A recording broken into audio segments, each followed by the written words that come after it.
Gold trusted gold buyers మీరు తాకట్టు పెట్టిన బంగారాన్ని విడిపించి ఈ రోజు ఉన్న మార్కెట్ ధరకు కొనబడను. సో అలా పాట ప్రయాణం మొదలై మీరు పాటకే ఖోఖో కాదని చెప్పి ఇటు మళ్ళీపోయారు. ఖోఖోని మిస్ అయ్యారా కొంచెం? అయ్యో వెళ్ళి ఆడాలి. డెఫినెట్గా స్కూల్ మిస్ అయ్యాను నేను. అంటే 9th మధ్యలోనే వచ్చేసాను. వచ్చేసిన తర్వాత ఇంకా ఒక తమిళ్లోకి వచ్చేసిన తర్వాత కొంచెం బాగా తమిళ్లో ఎక్కువ బిజీ అయిపోయాను నేను. సో అప్పుడు 9th మధ్యలో ఆపేసి రావాల్సి వచ్చిందనమాట. తర్వాత 10th ప్రైవేట్గా రాసి చదివాను. బట్ ఆ స్కూల్ అట్మాస్ఫియర్, కాలేజ్ అట్మాస్ఫియర్ ఇవేవి తెలియవు నాకు. బట్ ఎలా అయినా డిగ్రీ చేయాలని ఒక ఆశ. అవును. తర్వాత మళ్ళీ ఒక 5 years తర్వాత డిగ్రీ ఫినిష్ చేశాను. శైలజ గారు, మిమ్మల్ని ఎప్పుడు చూసినా అప్పటి నుంచి ఇప్పటిదాకా మీరు పాటలు పాడిన తీరు, ఇప్పుడు లాస్ట్ ఇంటర్వ్యూ మనం చేసినప్పుడు చాలా పద్ధతైన పెంపకం కొట్టొచ్చినట్టు కనిపిస్తుంది. ఎవరి ప్రభావం? అన్నయ్య ప్రభావం లేకపోతే నాన్నగారు అమ్మగారు అలా చెప్పించి? ఎక్కువ చెప్పాలంటే అమ్మగారు, ముగ్గురిది ప్రభావం ఉందండి. ముందు అమ్మగారు ఎంత మనకి స్వాతంత్రం ఇస్తారో అంత స్ట్రిక్ట్గా ఉండేవారు. దాన్ని మీరు ఉపయోగించుకోండి తప్పించి దాన్ని నిరుపయోగం చేసుకోకూడదు. నేను ఇచ్చే స్వాతంత్రాన్ని దాన్ని చక్కగా ఉపయోగించుకోండి, అంతేగాని ఓవర్గా ఇవన్నీ ఉండకూడదు. పద్ధతిగా అలా ఉండాలి. ఉదాహరణకి అంటే కట్టుబొట్టు అలాగా? కట్టుబొట్టు అలాగే అంటే ఎంత అమ్మ అంటే మేము స్కూల్కి వచ్చాక 2 జడలు వేసుకోవడం స్కూల్లో తప్పనిసరి కాబట్టి వేసుకునేవాళ్ళం.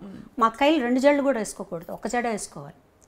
2 జడలు కంటే 1 జడ ఇంకా పద్ధతి అలా ఉండేవాళ్ళమాట. మా దగ్గరకు వచ్చేటప్పుడు స్కూల్కి కంపల్సరీగా ఇలా కట్టుకొని వెళ్ళాలి, 2 జడలు కట్టుకుని వెళ్ళాలి. సో అది అలవాటు అయిపోయింది, అలా ఉండేది. తర్వాత సినిమాలు కూడా మా అమ్మగారు మా నాన్నగారు అస్సలు సినిమాలు చూడరు. మా అమ్మగారు బయటికి రారు. ఎప్పుడన్నా ఏదన్నా సినిమా బాగుంది అంటే చూసి ఎవరన్నా వచ్చి చెప్తే ఈ సినిమా చూడొచ్చు అంటే మమ్మల్ని పంపించేవాళ్ళు. ఓహో, సినిమాలు చూడడం కూడా. తర్వాత కొంచెం మా జనరేషన్ వచ్చేటప్పటికి మేము కొంచెం స్వాతంత్రం వచ్చిందనమాట. మా అక్కయ్య వాళ్ళనైతే అసలు కొన్ని సినిమాలకి వెళ్ళకూడదు, ఏంటంటే అందులో వర్షంలో తడుస్తారట హీరోయిన్. సో అలా ఉండేది.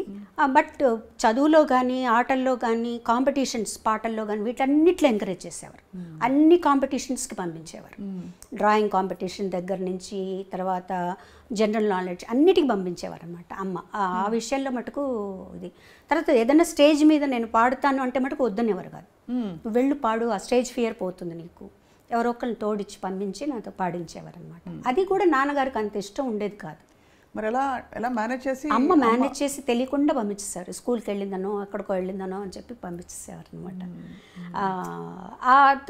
వన్స్ అన్నయ్య సినిమాల్లోకి వచ్చిన తర్వాత కొంచెం బాలు సినిమాలో పాడుతున్నారు, వాళ్ళ కుటుంబం ఇట్లా అయిన తర్వాత అప్పుడు నాన్నగారు కూడా కొంచెం పర్వాలేదు, అబ్బాయి అక్కడ ఉన్నాడు కాబట్టి అన్నయ్యతోటే కచేరీలకు వెళ్ళేదాన్ని, 1-2 కచేరీలకు హాలిడేస్లో. తను ఉన్నాడు కాబట్టి పర్వాలేదు అని చెప్పి పంపించారనమాట. మొదటి పాట పాడుతా ఉంటే సరే వెళ్ళరండి. అప్పుడు కూడా అందులో చిన్నపిల్లలం కాబట్టి ఆయన పెద్ద మాకు ఏం అడ్డంకి చెప్పలేదు. నాన్నగారికి చెప్పే తీసుకెళ్లారనమాట సాంగ్కి. ఎందుకు అడిగాను ప్రత్యేకంగా అంటే సాహిత్యాల విషయంలో కూడా కొంచెం ట్రెడిషనల్గా ఉండే ఇళ్లలో ఈ సాహిత్యం పాడించద్దు అని కూడా కొన్ని ఆంక్షలను చెప్పను, కానీ కొన్ని నియమాలు ఉంటాయి. సో ఆ నియమాలు అంటే ఉదాహరణకి రొమాంటిక్ డ్యూయట్స్ ఒక దశకంలో అయితే బాగా సాహిత్యాలు కొద్దిగా శృతి మించి కూడా మనం ఉన్నాయి, ఎప్పుడూ ఉన్నాయండి. అంటే మరీ ఇప్పుడు సపోజ్ నేను అన్నయ్య పాడుతున్నాను అనుకో, అసలు నేను అన్నయ్య డ్యూయట్ పాడేటప్పుడే నేను బుక్ ఇలా అడ్డం పెట్టుకుని పాడేదాన్ని. నాకు మొహమాటంగా ఉండేది చాలా. తర్వాత తను చెప్పేవాడు, ఇలా అయితే ఎలా పాడగలుగుతాం, అప్పటికి ఇంకా అంత పెద్దగా ట్రాక్ సిస్టమ్ లేదు కదా, అలా ఉంటే పాడొచ్చు, ఇద్దరం కలిసి పాడాల్సి వచ్చినప్పుడు నువ్వు అలా ఉండకూడదు, పాటగా తీసుకో అని. లక్కీగా ఏంటంటే మా ఇద్దరికి అలాంటి సాంగ్స్ రాలేదు. అవును, ఇద్దరికి అంత భయంకరమైన సాహిత్యం ఉన్నవి లేవు. ఒకవేళ 1-2 వచ్చినా కూడా తను ఏం చెప్పాడంటే మేము ఇద్దరం పాడడం, ఇది మీరు వేరే వాళ్ళ చేత పాడించేసాయి అని చెప్పేసేవారండి. అసలు మీ ఇద్దరం తను పాడదు, మీరు వేరే ఇంకెవరి చేతన్నా పాడించుకోండి అని చెప్పేసేవారు అనమాట. ఆ ఇబ్బంది ఎప్పుడు నాకు అంతగా రాలేదండి. సపోజ్ ఇంకొంచెం ఏదైనా నాకు నా నాలెడ్జ్కి తెలిసి ఏదన్నా కొంచెం బాగాలేదు ఇక్కడ అంటే నేను కొంచెం ధైర్యంగానే చెప్పేదాన్ని, ఇది బాగాలేదండి నాకు ఇబ్బందిగా ఉంది అని. అప్పుడు కొంచెం మన మాటను కూడా వినేవాళ్ళండి. అప్పుడు మీరు వదులుకోవడం కూడా పెద్ద విషయం, అంటే అవకాశం కదా. అవును. అంటే మీరు దేనికి ప్రాధాన్యత అంటే వస్తున్నాం అప్పుడే కదా, మేము కూడా వస్తున్నాం. ఒక సాంగ్ వదులుకోవడం అంటే అది చాలా పెద్ద విషయం. ఎప్పుడైనా చూకమంటుందా ఇప్పుడు తలుచుకుంటే? అంటే మంచి పనే చేశాను అనిపిస్తుంది. చాలా గొప్ప విషయం అండి. నా కళ్ళలో నీళ్ళు వస్తున్నాయి మీరు చెప్తుంటే. ఎందుకంటే నాకు ఎప్పుడు మీలో ఒక గుణం, ఇది వ్యక్తిగతం అయితే ఏమనుకోకండి, కానీ అన్నయ్య గీసిన గీత నేను దాటకూడదు, అన్నయ్యకి తగ్గట్టుగా నేను ఉండాలి, అమ్మ నాన్నకి తగ్గట్టు ఉండాలనే ఆ చక్కదనం మీలో కనిపిస్తుంది శైలజ అంటే గారు. అన్నయ్య కూడా ఎప్పుడు కూడా నువ్వు ఇలా ఉండాలని ఎప్పుడు చెప్పలేదండి. తన్ని చూసే మనకు అర్థమైపోతుంది. తన ఒక్క చూపుతో ఇది నచ్చింది నచ్చలేదు అని తను మనం గమనించి చెప్పేసేయచ్చు. మన బిహేవియర్ ఎలా ఉన్నప్పుడు తను ఒక చూపు చూశాడంటే సేమ్ మా మదర్ అనమాట. ఓకే, అర్థమైపోతుంది తనకు నచ్చలేదు, తనకు నచ్చినట్టు మనం ఉండాలి. అంటే చాలామంది అంటారు, అంటే మీ ఇండివిజువాలిటీని వదులుకోవడం కదండి అది. బాలుగారు చెప్పినట్టే మీరు ఉండాలి, ఆయన పద్ధతిలోనే మీరు ఉండాలి. అంటే నేనేం నష్టపోలేదు కదండి, నేనేమి నష్టపోలేదు. నేను ఫీల్ అయితే నాకు స్వాతంత్రం లేదు, నేను ఇలా ఉండాలి అలా ఉండాలనుకుంటున్నాను, అలా వెళ్ళాలనుకుంటున్నాను అంటే అప్పుడు నేను బాధపడచ్చు. నాకేమాత్రం లేదు, ఓకే. నేను ఎందుకంటే తను ఎంత కష్టపడుతున్నాడో, తను ఎంత పద్ధతిగా ఉన్నాడో, అందరితో ఎలా మెలుగుతున్నాడో అవన్నీ తన్ని ఇక్కడికి వచ్చాక, చెన్నై వచ్చాక నాకు అర్థమైంది. పెద్ద ఫ్యామిలీ మాది, ఆ ఫ్యామిలీని అంతా తనే పోషిస్తున్నారు. అలాంటప్పుడు తను ఎంత పద్ధతిగా ఉండాలి, ఎంత వర్క్ చేయాలి, డే అండ్ నైట్ వర్క్ చేసేవాడు. తను పిల్లలతో స్పెండ్ చేయలేదని అదని ఇదన్నీ అన్నా కూడా ఇంత ఫ్యామిలీ గడవాలి అంటే తను పిల్లలతో స్పెండ్ చేస్తే అవ్వదు. నేను ఆ ఫీల్డ్లోకి వచ్చిన తర్వాత ఇవన్నీ నాకు అర్థమయ్యాయి. మోర్ దెన్, ఎందుకంటే మిగతా వాళ్ళందరికంటే కూడా నేను తనతో ఎక్కువ స్పెండ్ చేశాను. సో నాకు అప్పుడు అర్థమైంది తను నలుగురితో ఎలా ఉంటారు, ఏమన్నా ఏ ప్రాబ్లమ్స్ ఉన్నా అవి ఇంటి దగ్గర. వన్స్ స్టూడియోకి వచ్చేసాక అసలు కంప్లీట్గా బాలసుబ్రహ్మణ్యం ఆ పాటకు చేంజ్ అయిపోతాడు అంతే. సో ఇవన్నీ కూడా ప్రొఫెషనల్గా మనం ఇలా ఉండాలి, ఈ పద్ధతిలో ఉండాలి. మనలో అనవసరంగా ఒక మాట మనం మాట్లాడకూడదు, మన గురించి ఇంకొకళ్ళు మాట్లాడకూడదు, అంతే. ఆ పద్ధతి అట్లా అలవాటైపోయింది తనతో ఉండి ఉండి. మాటే మంత్రము పాట పాడినప్పుడు మీరు చాలా చిన్నవారు, మీరు బాలుగారు కలిసి పాడిన ఈ పాట ఇప్పటికీ స్టేజ్ మీద హిట్ సాంగ్స్లో ఇష్టపడి, నేను ఎప్పుడైనా సినిమా పాటలు నాకు అన్నీ రావు కానీ పాడమంటే ఈ పాట చాలా ఇష్టంగా ఎంచుకునే పాట. ఆ పాట పాడినప్పుడు అంత అలవోకగా, అంత పవిత్రంగా, బ్యూటిఫుల్ మెలడీ, అది రొమాన్స్ పలికించడం కూడా అంత అందంగా ఎలా పాడారండి? యాక్చువల్గా మొదట తమిళ్లో వచ్చిందండి అది. తమిళ్లో ఇళయరాజా గారు, జెన్సీ గారు పాడారు, సింగర్ జెన్సీ గారు ఉండేవారు తమిళ్లో, ఆవిడ పాడారు. ఆ పాట విన్నప్పుడు నేను చాలా ఇన్స్పైర్ అయ్యాను. ఎంత బాగుంది ఈ సాంగ్, అసలు బ్యాక్గ్రౌండ్స్ కానీ సాంగ్ కానీ, ఇట్లాంటి పాటలు పాడే అదృష్టం దొరుకుతుంది అన్నప్పుడు సీతాకోకచిలకలో ఇవాళ రికార్డింగ్ ఉందని వెళ్ళిన తర్వాత ఆ ట్యూన్ వినిపించగానే నాకు అసలు చాలా ఆనందం వేసేసింది అనమాట. ఈ పాట మనం పాడాలనుకున్నాం, మనకు వచ్చింది ఈ పాట అని. ఆ బ్యాక్గ్రౌండ్స్ మీరు ఇప్పుడు కాదు ఇంకో 10 సంవత్సరాల తర్వాత విన్నా కూడా అండి మనల్ని ఎక్కడికో తీసుకెళ్ళిపోతాయి. అప్పుడు ఇలా చేశారా, ఇంత మంచి బ్యాక్గ్రౌండ్స్ ఇచ్చారా, ఇంత బ్యూటిఫుల్గా ఒక సాంగ్ కంపోజ్ చేశారా అనిపిస్తుంది. ఎన్నిసార్లు పాడాను మీరు అన్నట్టు, ఆ పాట ఎన్నిసార్లు పాడినా కూడా మనల్ని ఒక లోకల్లోకి తీసుకెళ్ళిపోతుంది. కానీ నేను అన్నయ్య కూడా ఇద్దరం చాలా ఎంజాయ్ చేస్తూ ఆ పాటని, చాలా అందంగా రావాలి పాట అని ఒక తపంతో పాడా. నిజంగా ఆ పైకి వెళ్ళిన ఆ 2 లైన్లు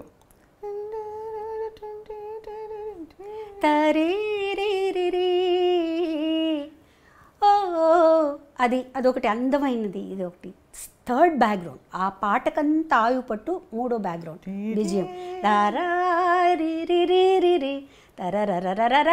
అది చాలా అద్భుతంగా ఉంటుందండి. అసలు అది బాగుంటుంది. దాని తర్వాత వచ్చే వైలిన్ బిట్టు అది కూడా అద్భుతంగా ఉంటుంది, చాలా బాగుంటుంది. నిజంగా ఎంజాయ్ చేస్తూ పాడాం. అది పెద్ద పీస్ ఆర్కెస్ట్రా, మళ్ళీ లైవ్లో చేసి అంతా లైవ్ బాబోయ్. అసలు మళ్ళీ మీరు చూడండి, నాకు అంటే అంత లైవ్తో పాడడం, పక్కన అందులో ఒక దిగ్గజం.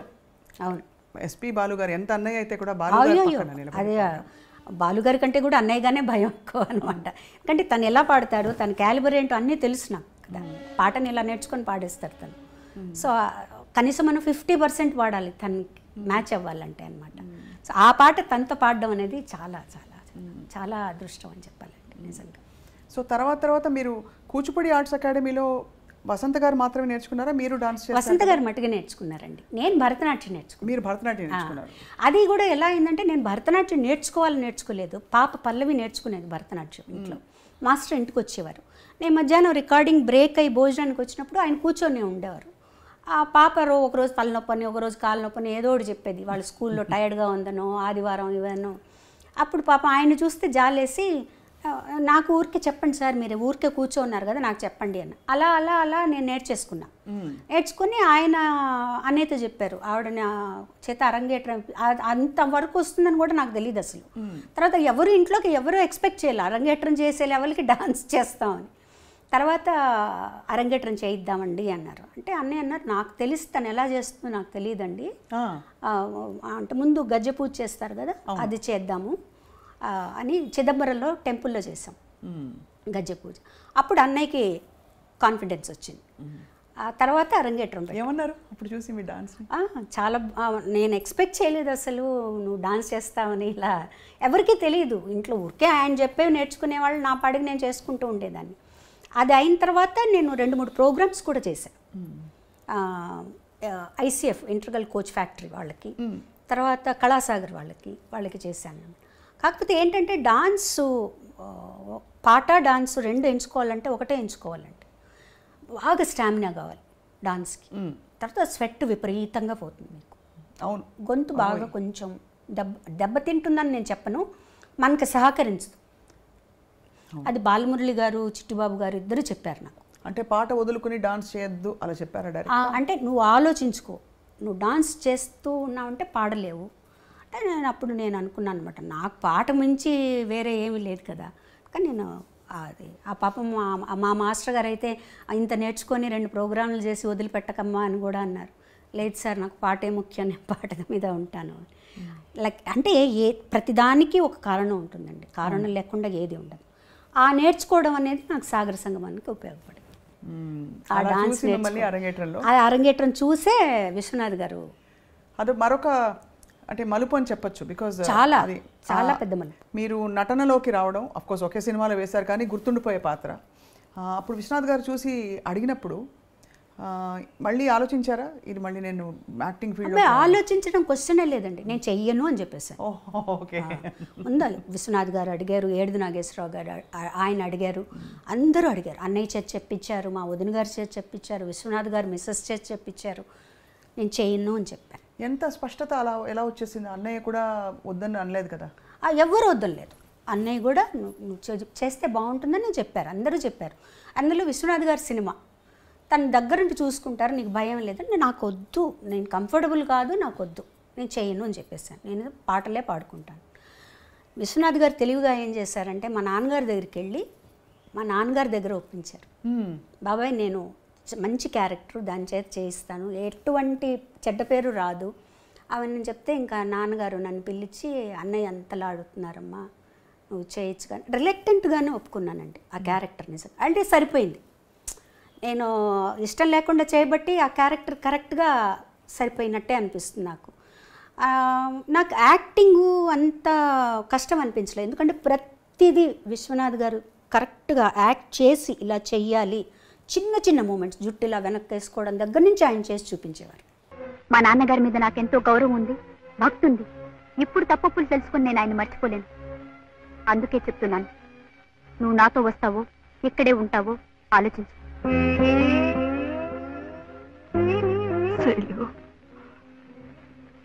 నువ్వు ఇంకా చిన్న పిల్లవే అనుకున్నాను, చాలా ఎదిగిపోయావమ్మా.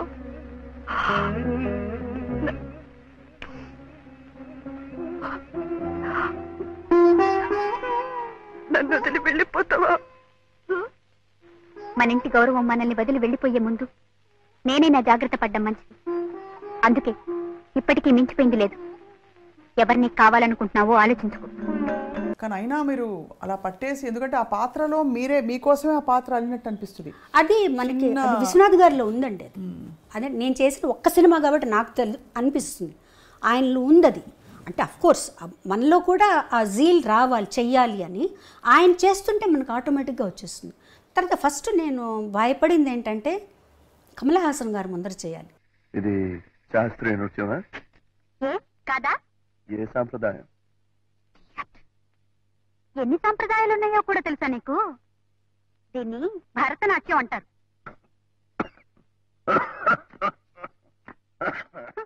అమ్మో, అది నాకు అసలు నాకు వచ్చే ఆయన చెప్పినట్టు ఏదో కోతులు అవి గెంతులు వేస్తున్నట్టు, భూతాలు దయ్యాలు అన్నట్టు నా డాన్స్ సినిమా డాన్స్కి సరిపోదు, ఎందుకంటే సినిమా డాన్స్లో అన్నీ మిక్స్ అవుతాయండి. కథక్ అన్నీ మిక్స్ చేస్తారు, కూచిపూడి ఎక్కువగా ఉంటుంది శేషు మాస్టర్ గారికి డాన్స్లో. అందులో ఆ సినిమాకి 3 డాన్స్ మాస్టర్లు. సో ఇలా అందులో ఒక పాటకి శేషు మాస్టర్ గారు, ఒక పాటకి రఘురామ్ మాస్టర్ గారు. నాకు వేదానికి రఘురామ్ మాస్టర్ గారు, ఓం నమ శివాయకి శేషు మాస్టర్ గారు. శేషు మాస్టర్ గారు అయితే 1 వీక్ నాకు రిహార్సల్స్ ఇప్పించారు. అంటే పాట పెట్టి రిహార్సల్స్ ప్రాపర్గా ఫుల్ అంత రిహార్సల్ చేసి అంతా ఓకే చేసుకున్న తర్వాత సెట్కి వెళ్ళిపోయిన తర్వాత విశ్వనాథ్ గారు ఈ మూమెంట్ మార్చేద్దాం, ఆ మూమెంట్ ఇలా మార్చేద్దాం, నాకు భయం వచ్చేసేది, బాబోయ్ నేను చేయలేనేమో అని. కానీ చేయించారు, బాగా చేయించారు. నీకేం భయం లేదు, నువ్వు టైం తీసుకో అని. బట్ డాన్స్ కొంచెం కష్టపడ్డాను, కానీ నటన మటుకు విశ్వనాథ్ గారు చెప్పినట్టే చేశానండి. ఆయన ఎలా చెప్తే అలా చేశాను. కానీ ఇప్పుడు వెనక్కి తిరిగి ఆలోచించుకుంటే అండి, నేను కానీ ఆ సినిమా వద్దు అనుకొని ఉంటే ఎంత మంచి పాటలను పోగొట్టుకొని ఉండేదాన్ని. అయ్యో కదా, ఎందుకంటే ఆ సినిమాలో నేను యాక్ట్ చేస్తాను అని చెప్పిన తర్వాత అన్నయ్య గారు విశ్వనాథ్ గారికి ఇళయరాజు గారికి చెప్పారు, ఇందులో శైలజకి పాటలు ఉంటే అవి శైలజ పాడుతుంది అని చెప్పారనమాట. అప్పటికి నేను ఒప్పుకోలేదు. పూజ కార్యక్రమం అయిపోయింది, జానకి గారు ఓం నమ శివాయ పాడేశారు. అది ఒక అదృష్టం. అదొక అదృష్టం. అండ్ అది లాజికల్ కూడా వేరే వాళ్ళు పాడతారు, వేరే వాళ్ళే పాడతారు డాన్స్ కాబట్టి లాజికల్గా కూడా పాడతారు.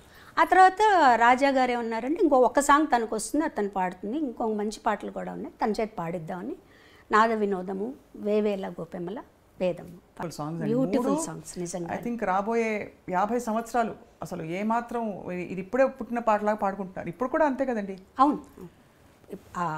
తర్వాత ఇంకోటి ఏంటంటే ఆ టైంలో ఆ పాటలు నా చేతి పాడించాల్సిన అవసరం లేదు వాళ్ళకి. సుశీల్ గారు ఉన్నారు, జానక్ గారు ఉన్నారు, వాణిజ్యరామ్ గారు ఉన్నారు, ఇంతమంది ఉన్నప్పుడు నా చేత ఇప్పుడు నేను పాడింది అనుకోండి, నా చేత పాడించవచ్చు. మిగతా పాటలు కూడా నా చేత పాడించాల్సిన అవసరం లేదు.